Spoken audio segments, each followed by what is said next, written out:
Muy buen comienzo de clases, familia de Ingenuables. Estamos acá ya en nuestro cuarto día, en este cuarto módulo, para hablar sobre las energías renovables y las instalaciones solares fotovoltaicas. Así como ya veníamos en el primer día haciendo una introducción general de cuáles son todas las energías renovables que están en auge hoy en día, qué significa la palabra energías renovables y sobre todo cómo hacen algunas para generar. En el segundo día nos centramos más específicamente en los paneles solares fotovoltaicos. ¿Cómo hace un panel fotovoltaico para generar energía? ¿A partir de qué lo hace? ¿Cómo hace para transformar la radiación en corriente eléctrica? Y sobre todo, ¿cuáles son los tipos de paneles solares fotovoltaicos que se esperan para el futuro?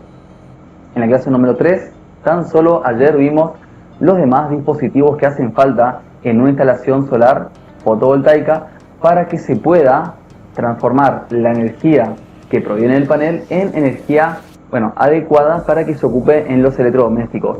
Que para esto hace falta un regulador de carga y un inversor de corriente. En algunos equipos estos dos están juntos en el mismo equipo, estas dos funciones.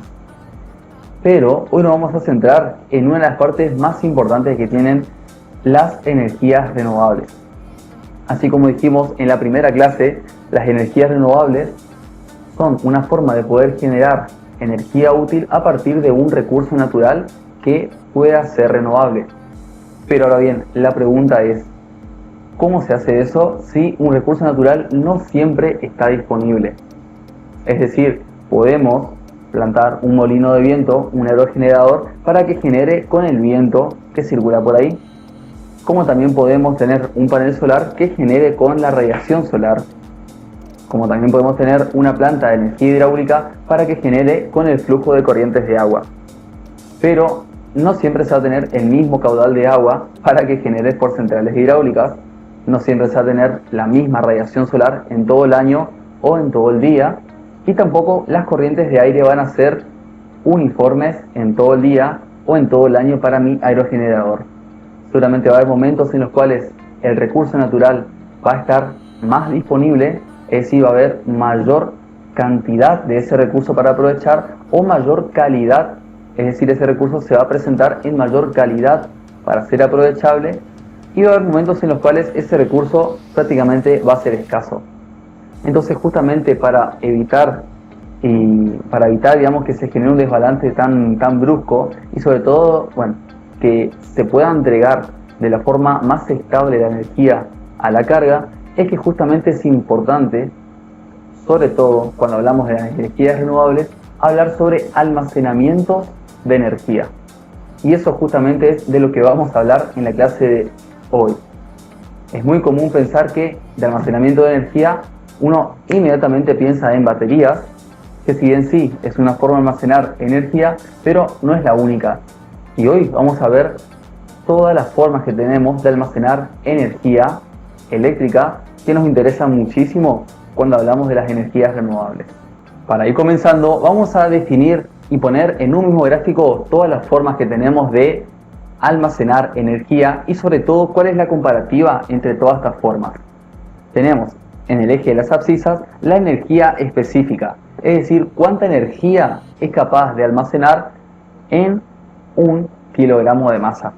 Y abajo tenemos la potencia específica, es decir, nos muestra cuánto es capaz de entregar como potencia, qué tan rápido puede entregar toda esa energía.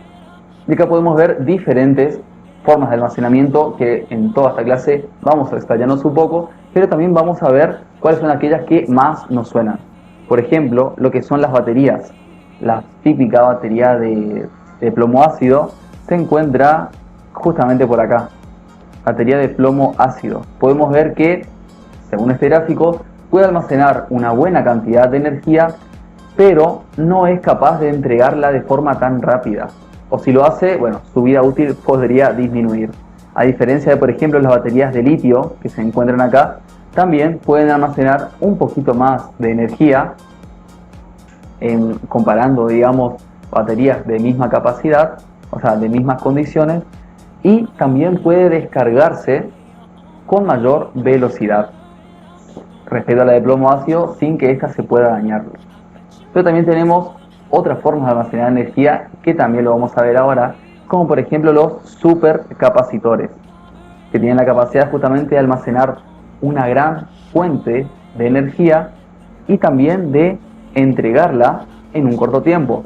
Y por ejemplo tenemos extremos, por ejemplo los capacitores electrolíticos, que pueden entregar muchísima energía en muy poco tiempo, es decir, pueden almacenar mucha potencia, pero no pueden almacenar mucha energía. Lo opuesto pasa con las celdas combustibles, las famosas celdas que almacenan energía en forma de hidrógeno, que pueden almacenar mucha energía, pero no entregan mucha potencia. Así que bueno, comencemos por la más común de todas, que son las baterías. Es una forma de poder almacenar la energía en forma de energía química. Es decir, mediante la química que existe entre estos dos elementos, al conectar un circuito externo, estamos cerrando el circuito y eso favorece, y mejor dicho, habilita la circulación de electrones por fuera de estos dos electrodos, del ánodo al cátodo. Y esto justamente, como se cierra el circuito, posibilitamos el flujo de la corriente. Acá vemos sencillamente cuál es el esquema más básico que hay que tener en cuenta en una batería: ánodo, cátodo y electrolito. Estas tres cosas son las que me van a definir la batería a utilizar. Y acá tenemos, bueno, un breve resumen de todas las baterías que se están utilizando. Tenemos la tipo plomo ácido de ciclo profundo con electrolito líquido, plomo ácido sellada como la AGM, plomo ácido también sellada pero la tipo gel, otro tipo de plomo ácido y de litio. De estas, y una que se está comenzando también a utilizar es la de níquel hierro. Esa también se encuentra por acá, níquel metal híbrida. La típica de auto, la que tenemos, digamos, en nuestros automóviles, es justamente una de plomo ácido de arranque. Acá no tenemos de arranque, solamente tenemos de ciclo profundo, porque bueno, se piensa que es para energía solar. Más adelante vamos a ver qué diferencia hay entre baterías de arranque, baterías de ciclo profundo. Pero bueno, tenemos estas tecnologías y tenemos las de litio. ¿Y qué tenemos que tener en cuenta cuando hablamos de una fuente de almacenamiento de energía? La densidad de energía, que ya vimos recién en el gráfico que vimos anteriormente, estaba en el eje de las abscisas, en el eje vertical, que se mide la cantidad de energía que puede almacenar en unidades de peso, en unidades de masa o en unidades de volumen también. Segundo, ¿qué comportamiento tiene ante la carga y descarga? Hay algunas baterías que directamente no pueden cargarse demasiado rápido o no pueden descargarse demasiado rápido porque su vida útil disminuye muy rápido. ¿Qué capacidad tiene de autodescargarse? Es decir, cuando la dejamos en stand-by, ¿cuánto tardaría en que sola se comience a descargar? Simplemente porque los terminales generan, digamos, esa descarga entre sí. ¿Cuál es la velocidad de carga y descarga? Que ya vimos recién. Mientras más rápido quiero descargar o más rápido quiero cargar, la vida útil disminuye. ¿Cuántos son los ciclos de vida? Es decir, ¿cuántas veces puedo llenarle al máximo y descargarlo al máximo hasta que la vida útil termine por completo? Esas son la cantidad de ciclos de vida. Y bueno, por último, algo que nos interesa muchísimo si queremos tener una instalación fotovoltaica: ¿cuál es el costo de inversión de cada una de ellas? Estas cositas a tener en cuenta al momento de seleccionar una batería, porque juegan siempre un papel crucial. Y ahora sí vimos que era importante tener en cuenta el electrodo del ánodo, el electrodo del cátodo y el electrolito. ¿Qué vendría a ser el electrolito? Es justamente esa sustancia que está entre el ánodo y el cátodo, mejor dicho, que conecta el ánodo con el cátodo y que posibilita el flujo de iones a través de ellos. Estos iones son los que, hacen la corriente eléctrica externa. Estos electrolitos pueden ser líquidos, de gel, poliméricos o cerámicos. Vamos a ver muy brevemente cada uno de ellos. La idea no es explayarse mucho en esto, pero mientras más pasemos de este extremo a este extremo, estamos hablando de electrolitos cada vez más sofisticados. Los típicos son los electrolitos líquidos, los que tenemos por ejemplo en la simple batería de un auto, por ejemplo. Después se comenzó a tener baterías gel, baterías, vamos a ver ahora, como las AGM, y bueno, se piensa para el futuro baterías con electrolito cerámico. Ahora que ya definimos las bases principales de una batería, vamos a hablar de la más típica, de la batería de plomo ácido. ¿Por qué se dice plomo ácido? Justamente porque se encuentra en un medio ácido para que se genere esto. Y como les dije anteriormente, en la batería lo que se hace es almacenar la energía eléctrica en forma de energía química. ¿Cómo se hace la energía química? Primero cargamos la batería, obviamente, con una fuente de corriente continua externa, y esa energía eléctrica externa se utiliza para que se generen reacciones entre el ánodo, el cátodo y fluyan los iones a través del electrolito. ¿Eso cómo se hace? Mediante esto que vemos acá. En el ciclo de la carga, lo que se hace es esta sustancia, mediante la adición de energía, pasa a formar esta sustancia que está acá. Una vez que cargamos la batería, la podemos dejar en stand-by, y cuando la comenzamos a descargar, lo que la batería hace es, al conectar los dos bornes, en el borde positivo y en el borde negativo, y cerramos el circuito, lo que hace es comenzar a reaccionar sola para pasar de este compuesto a este otro compuesto. Es decir, pasar de este compuesto a este compuesto libera energía. En el proceso de carga, lo que hacemos es entregar energía para que de esto pase a formar esto. Y en el proceso de descarga, la batería sola pasa de esto a formar esto. Esto que vemos acá justamente. No les quiero llenar la cabeza con informaciones de nombres, de nomenclaturas químicas respecto a los compuestos que tenemos acá, porque realmente no es el foco de esta clase. No va a ser una clase de química general o química de las baterías. Simplemente les voy a mostrar los aspectos más básicos y generales de las baterías. Así que no nos detengamos con cómo se llama este compuesto, cómo se llama este otro, porque realmente es información que lo podrían encontrar en cualquier otra fuente, y la verdad, esta clase sería extensa sin necesidad. Ahora bien, una de las cosas que le dije que íbamos a ver es la principal diferencia entre una batería de arranque y una batería de ciclo profundo.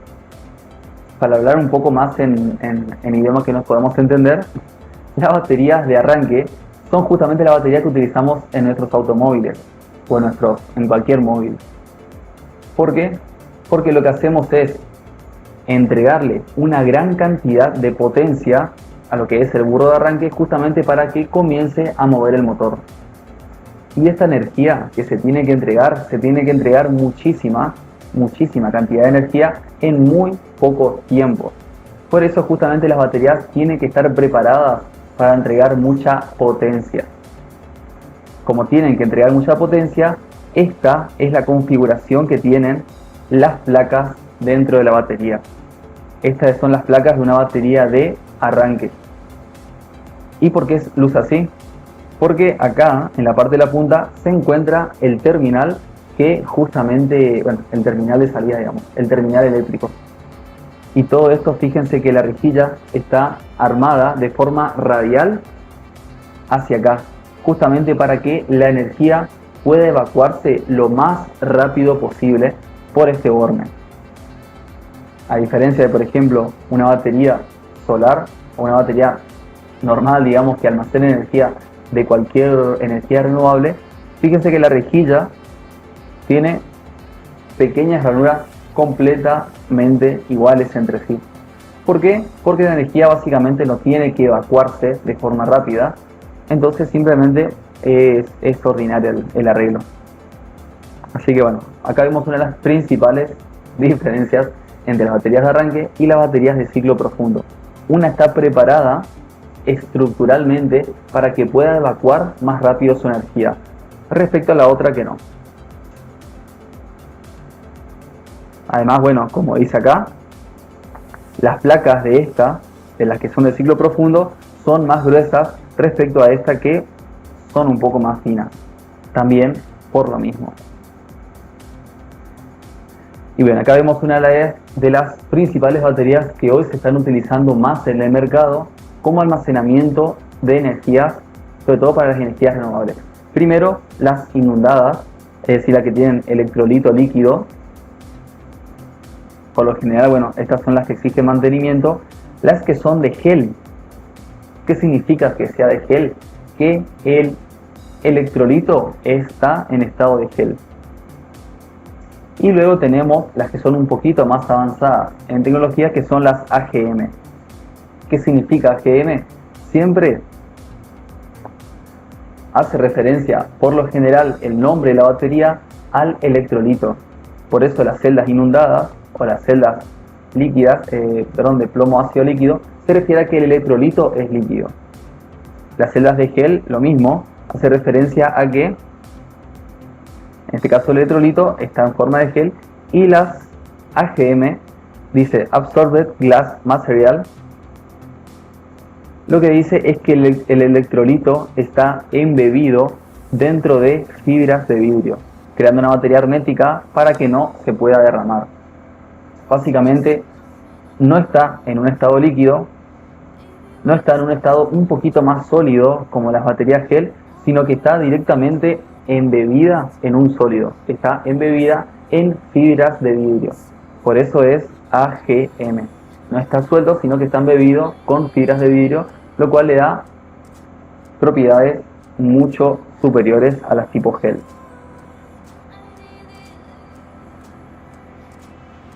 Ahora sí, una de las baterías que más se está mencionando en el mundo son las famosísimas baterías de ion litio.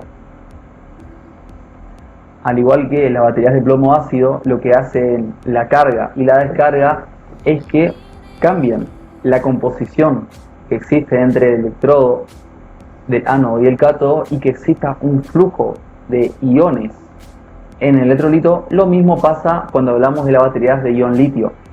Bueno, justamente como su nombre lo indica, el ion que se está transmitiendo es el ion litio. En este caso vemos que el cátodo tiene esta composición que vemos acá, y durante la carga lo que hace es que los iones de litio circulen desde el cátodo hasta el ánodo, que es este compuesto que tenemos acá, grafito. Una vez que terminamos de cargar, la podemos comenzar a descargar. Conectamos dos bornes, en el borde positivo y en el borde negativo, cerramos el circuito, circula los electrones, por fuera, digamos, de la batería, generando este flujo de corriente, y para descargarse los iones de litio ahora circulan desde el grafito hasta esta composición de vuelta, formando este compuesto. Fíjense, el fenómeno básico, digamos, es similar. Cargamos la batería mediante la acumulación de energía química. ¿Y cómo la descargamos? Lo mismo. Transformamos esta energía química nuevamente en energía eléctrica. Cambiamos acá la composición del cátodo, composición del ánodo y el electrolito, que en este caso es electrolito líquido. Pero bueno, en sí el principio de forma general de una batería es el mismo. Es por ejemplo, una de las formas que tiene las baterías de litio para UPS. Y una de las cosas más importantes que tienen las baterías de litio es que, a diferencia de las de plomo ácido, ya vienen incluidos todo un sistema electrónico inteligente con las baterías. Es decir, no es muy común, sobre todo para instalaciones fotovoltaicas solares, que encontremos baterías así con este aspecto de baterías de litio. Es decir, que sea una cajita, digamos, con los dos bornes acá, sino que ya viene preparada. En este caso, bueno, viene más preparada todavía porque es una UPS, pero ya viene con todo un sistema electrónico dentro, justamente para poder controlar y regular mejor. Esto hace que las baterías de litio sean mucho más caras que las de plomo ácido, pero también es que son mucho más eficientes. Y acá vemos por qué. Si queremos comparar, por ejemplo, cuántos ciclos de vida útil tiene respecto al porcentaje de descarga, vemos que esta curva que tenemos acá arriba es la de ion litio. No solamente soporta mucho mayor número de descargas, es decir, hasta 6000 ciclos respecto a la de plomo ácido, que solamente soportase aproximadamente 1000 ciclos de carga y descarga, sino que también no varía mucho respecto a cuánto es el porcentaje que se le descarga. Si le descargamos solamente un 40%, obviamente las dos baterías me duran mucho, pero si le quiero descargar hasta un 90%, es decir, prácticamente llevarle al límite a la batería, exigirle demasiado, porque vamos a encontrar que la batería de plomo me va a entregar menos de 1000 ciclos, pero la batería de litio es la que más se va a ver perjudicada. Solamente me va a entregar unos 2500 ciclos. Aún así, siguen siendo un número mayor de lo que me va a entregar la plomo ácido. Por eso que justamente estas de litio son tan populares y se está comenzando a utilizar muchísimo, porque puede permitir mayores descargas y también entregar mayores ciclos de vida.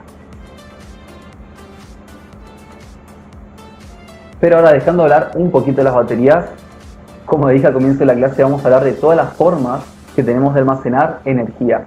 Y una de ellas, muy importante también, es almacenarlas en forma de hidrógeno. El hidrógeno que nosotros vemos en el aire, justamente ese mismo hidrógeno nosotros podemos generarlo. Y el concepto es el mismo que con las baterías. Cuando tenemos energía eléctrica que nos sobre, utilizamos, en este caso, para almacenarlo como hidrógeno. Y cuando necesitamos energía, tomamos este hidrógeno, lo procesamos en una máquina que se llama celda de combustible y obtenemos nuevamente la energía eléctrica.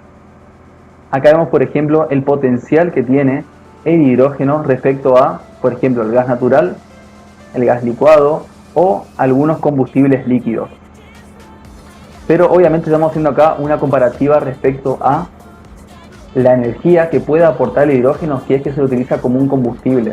Es decir, si es que se lo utiliza como en una cámara de explosión, justamente para explotarlo, para combustionarlo. ¿Por qué digo esto? Porque la utilización del hidrógeno tiene dos aplicaciones muy importantes. Una es como almacenamiento para luego pasar por alguna celda combustible, y otra es simplemente como combustible, es decir, como si fuese un gas licuado, un GNC, lo ponemos dentro de una cámara de combustión y lo hacemos explotar para generar energía. Tenemos muchas formas de generar el hidrógeno. Nosotros obviamente nos va a interesar esta, que es a partir de biomasa, a partir de energía de algas, o más específicamente a partir de las energías renovables. Y con esto definimos el término conocido como hidrógeno verde. El hidrógeno verde es justamente ese hidrógeno que se genera por electrólisis si la energía eléctrica proviene de fuentes naturales, de fuentes renovables, Es decir, si proviene de aerogeneradores o si proviene de paneles solares fotovoltaicos, esa energía eléctrica la utilizamos para generar la electrólisis y ahí estamos generando el hidrógeno. Y ese hidrógeno es el que se conoce como hidrógeno verde. Si nosotros hacemos la electrólisis tomando la energía eléctrica de cualquier otro medio, no se lo considera verde porque no es por fuentes renovables. ¿Qué es la electrólisis? Explicado de forma muy resumida, el proceso en el cual tomamos el agua, disociamos la molécula en una de hidrógeno y una de oxígeno. Eso exige energía. Justamente cuando nosotros entregamos esa energía de fuentes renovables, eso es lo que forma el hidrógeno verde. una vez que yo quiera hacer el proceso opuesto, pasar de hidrógeno junto con oxígeno a generar agua, eso es lo que me entrega energía. Así que ahí tenemos las dos partes del proceso. De todos los tipos de electrólisis que podemos llegar a hacer nosotros, es decir, desde el agua, generar este hidrógeno, tenemos estas tres formas de generar. Por celdas alcalinas, por celdas tipo PEM y por celdas de temperatura elevada. Fíjense que la mayoría de ellas, mejor dicho todas, justamente estamos entregándole una molécula de agua para que me entregue una molécula de hidrógeno. Más, bueno, una molécula de oxígeno también al mismo tiempo.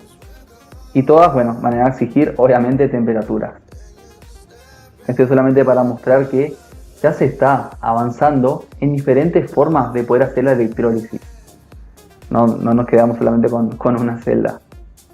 Y bueno, esto es una proyección de lo que se quiere alcanzar con justamente las energías renovables dentro de una matriz inteligente. Las energías renovables en este caso estarían aportando a este primer equipo, que vendría a ser nuestra celda combustible. Es decir, está generando hidrógeno, toma la energía eléctrica para generar hidrógeno y el hidrógeno lo almacena. Ese hidrógeno dentro de la industria se puede ocupar para muchas cosas. Se puede ocupar para la refrigeración, se puede ocupar en las industrias, en las oficinas, en los edificios públicos, ya sea, como les digo, o para generar refrigerantes o simplemente para que combustione. Y también parte de ese hidrógeno, cuando sea necesario, puede volver a la celda combustible y generar energía eléctrica. Y también estaría generando esa energía, aportando esa energía, a toda la red interconectada. Y esto es justamente de lo que le quería mencionar. Algunos de los vehículos, sobre todo los vehículos más grandes, utilizan hidrógeno hace muchísimo tiempo, pero lo utilizan sobre todo como combustible. Aún así, el hecho de quemar hidrógeno como combustible es un poco menos nocivo al ambiente que quemar algún hidrocarburo. Pero sigue siendo nocivo porque es una combustión, digamos, emite desechos de combustión. En este gráfico, por ejemplo, vemos que según más grande o más pequeño sea el móvil, se recomienda diferentes tecnologías nobles para el ambiente, siempre que, funcione bien. Por ejemplo, para los pequeños vehículos, se recomienda que, pueden funcionar tranquilamente con energía eléctrica de baterías. Por ejemplo, almacenamiento en iones de litio. En baterías de iones de litio, simplemente porque una batería de iones de litio para pequeños vehículos puede llegar a ser rentable y no es tan nocivo. Ahora, para vehículos medios, de mediana carga, por ejemplo, los camiones, los colectivos y demás, y algunos trenes, se recomienda, por ejemplo, que se utilicen celdas combustibles. En cuanto para móviles mucho más grandes como aviones o barcos, ya se recomiendan combustibles biosintéticos, por ejemplo como los biocombustibles provenientes de la bioenergía. Y acá podemos ver que realmente no se está buscando una competencia entre las diferentes formas de generar energía o entre las diferentes formas de almacenar energía. Simplemente vemos en un mismo esquema cómo las diferentes formas de generar, ya sea por energía solar o por energía de la biomasa, o de almacenar, ya sea como una batería o como pilas de hidrógeno, tranquilamente pueden coexistir en el mismo esquema dependiendo de qué vehículo se hable. Si es un vehículo pequeño, se recomienda que se almacene energía en forma de baterías, por ejemplo de ion de litio. Si es un vehículo mediano, que se almacene, por ejemplo, en forma de hidrógeno para la celda de hidrógeno. Y si es un vehículo más grande, se recomienda directamente un biocombustible, por ejemplo proveniente de la biomasa. Ahora bien, estos son uno de los nuevos vehículos que se está viendo ahora. Los vehículos justamente que funcionan con celdas de hidrógeno, en el cual consiste en cargar el hidrógeno. Ya tenemos, se piensa que ya va a estar preparada la estación de carga justamente con hidrógeno, aproximadamente unos 3-4 minutos, y lo que hacemos primero es cargar el tanque. cargar el tanque de almacenamiento de hidrógeno. Una vez que se necesita energía, pasará por la celda combustible, que lo que hace es tomar el hidrógeno del tanque y el aire del ambiente.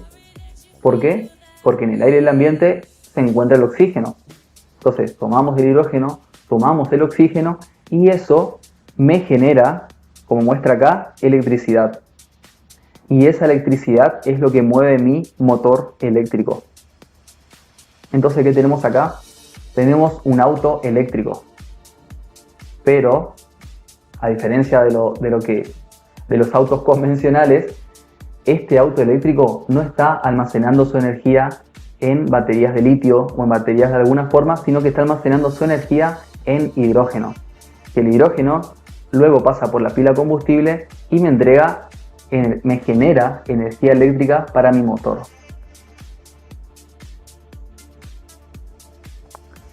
Otra de las fuentes de energía con almacenamiento es el aire comprimido. El proceso es el mismo, digamos, como vimos anteriormente. Cuando yo tengo un sobrante de energía, paso por diferentes compresores, por diferentes intercambiadores de calor y finalmente lo almaceno. Almaceno justamente en un tanque preparado, que sea diabático, que no tenga fugas, que soporte las grandes sobrepresiones y demás, todo el aire comprimido. Y una vez que yo necesite por alguna razón recuperar esa energía, hago el proceso inverso. Paso todo ese aire comprimido por diferentes intercambiadores y por turbinas que justamente utilicen la energía del fluido para mover un eje, y esa energía mecánica con un generador alternador me entregue energía eléctrica. El proceso es sumamente sencillo. Incluso tenemos un auto que tenía justamente este método como principal forma de accionar.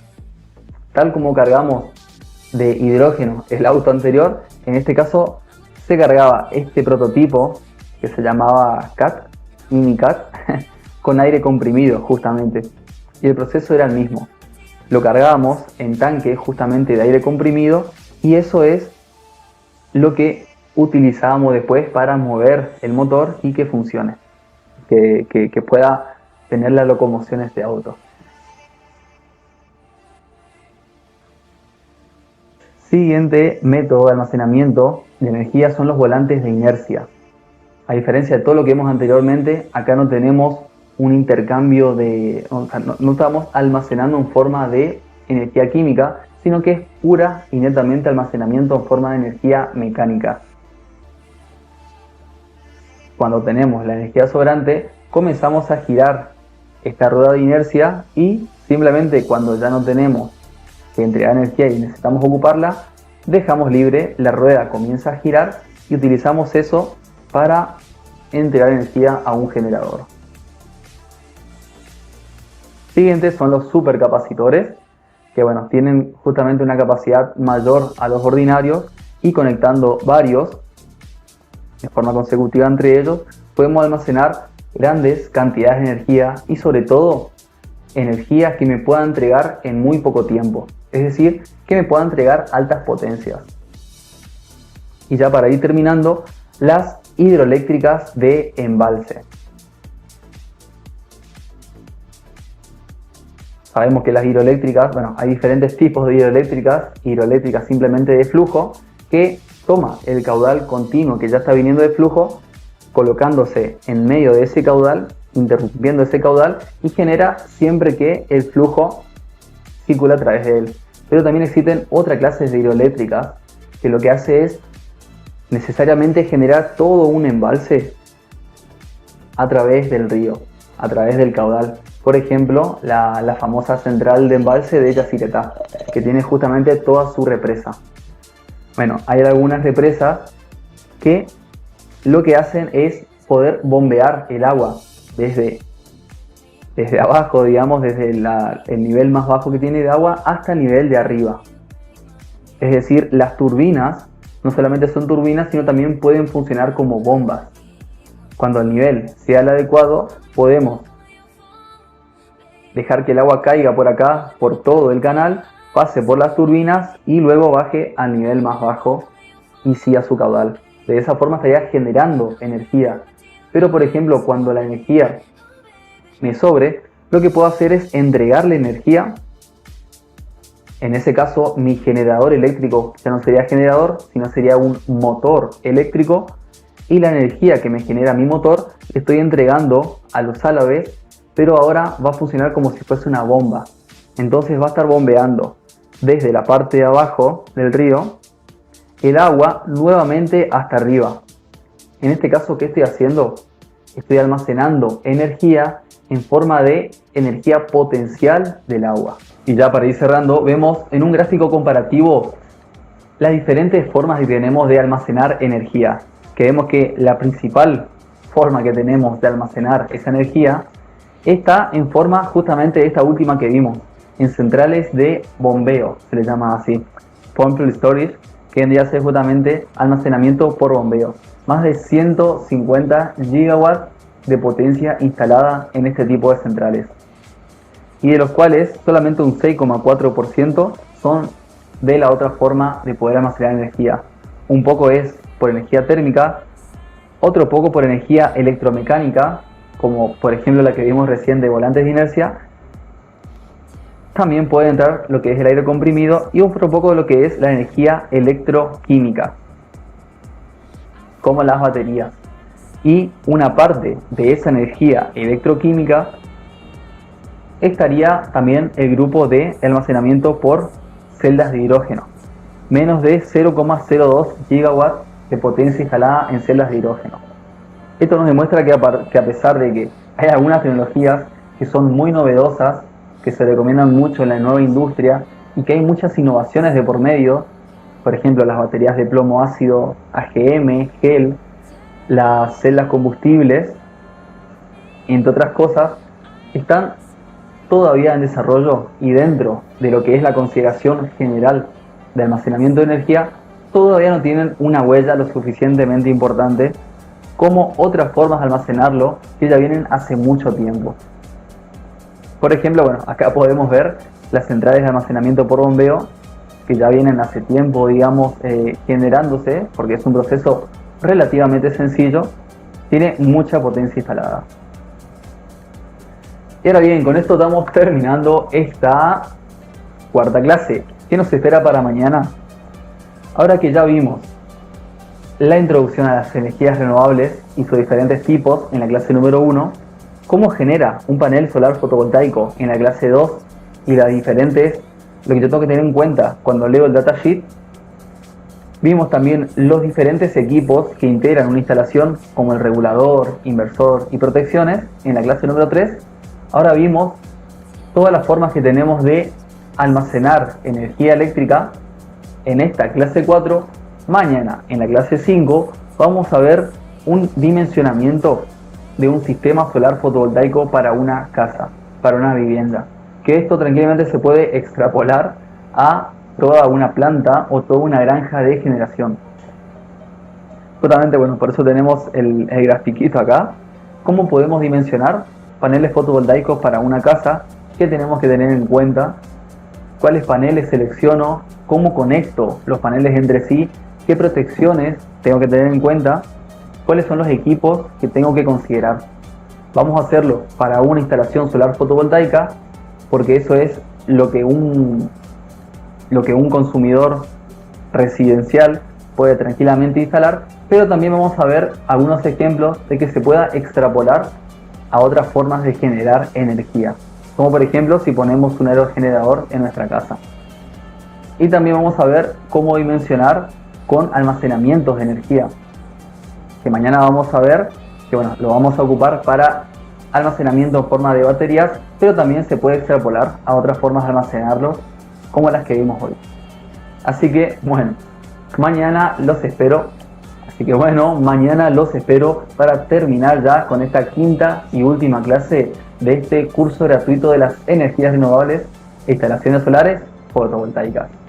Mañana justamente vamos a englobar y a utilizar todos los conocimientos que aprendimos en este curso, en estas 4 clases, para poder dimensionar nosotros un sistema solar fotovoltaico para una casa tipo promedio. Así que no se lo pierdan y nos estamos encontrando mañana nuevamente. Chao familia de Inge Renovables.